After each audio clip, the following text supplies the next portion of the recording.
ভগবানের কাছে গিয়ে মনে কোনো বাসনা জাগলে ভগবান তা হয়তো পূরণ করেন।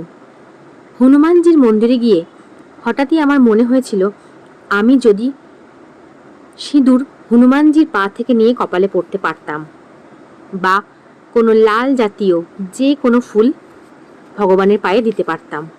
ঠিক তখনই আমরা নিজেদের ছবি তুলতে তুলতে মন্দিরের পিছন দিকটা করে যাই, আর মন্দিরের নিচের বাগানে দেখি 3-4টে পঞ্চমুখী জবা ফুল ফুটে আছে, যেগুলো আমার বেশ হাতের নাগালেই আমি পাবো। নিচে গিয়ে তুললে ফুলগুলো। যেমন ভাবা তেমন কাজ।